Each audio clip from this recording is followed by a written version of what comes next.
উনি কে বলার? কালী পুজো হবে পঞ্জিকা শাস্ত্র মতে, অমাবস্যায় মায়ের পুজো হবে, উনার কথায় হবে না। উনি একটা শ্রী জগন্নাথ ধাম সাংস্কৃতিক কেন্দ্র করেছেন। আমার সোশ্যাল মিডিয়া পোস্ট দেখবেন, প্রভু জগন্নাথের নাম লিখে রেখেছেন ড্রেনের উপরে, যেখান থেকে নোংরা জল যায়।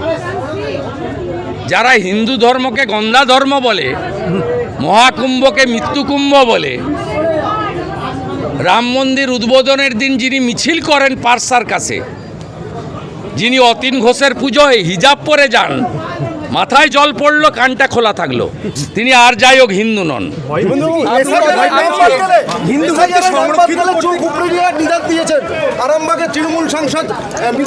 এইসব লোকের কথার উত্তর আমাকে দিয়ে দেওয়াচ্ছেন কেন বলুন তো?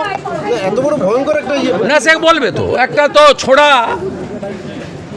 ওই চিত্তমাইতির বেটা, সে তো আমাকে এনকাউন্টার করবে বলছে। সে তো তৃণমূল যুব রাজ্যের সহসভাপতি কাউন্সিলর, তাই এনকাউন্টার মানে মেরে ফেলতে চায় বলছে। তো আর কি সব কথা ধরছেন কেন? এটা কাগুজে বাঘ, ফাঁকা কলসির আওয়াজ বেশি।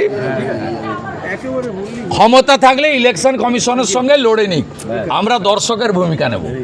আপনি কদিন আগে বিএলওদের নিরপেক্ষতা নিয়ে যে সোশ্যাল মিডিয়ায় পোস্ট করেছেন, আজকে মুখ্য নির্বাচনী আধিকারিক সংশ্লিষ্ট জেলার নির্বাচনী আধিকারিকদের কাছে রিপোর্ট তলব করেছে। ওই 8 জনকে জেল খাটতে হবে।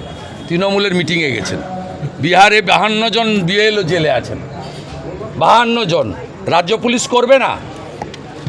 তার জন্য যা করতে হয় আমরা করব। বিজেপি রেজিস্টার্ড পার্টি, 2,33,00,000 ভোটার পেয়েছে। ইলেকশন কমিশনের যদি কথা না শুনে কাজ না করে, পুলিশ ব্যবস্থা না নিলে পুলিশের বিরুদ্ধেও কি করতে হয় আমরা ভারতীয় জনতা পার্টি জানি।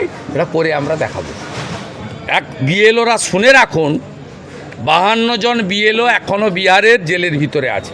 কাল খড়গপুরে যে ছবি এসেছে, এদের কপালে দুঃখ আছে, এইটুকু বলে দিলাম। Thank you.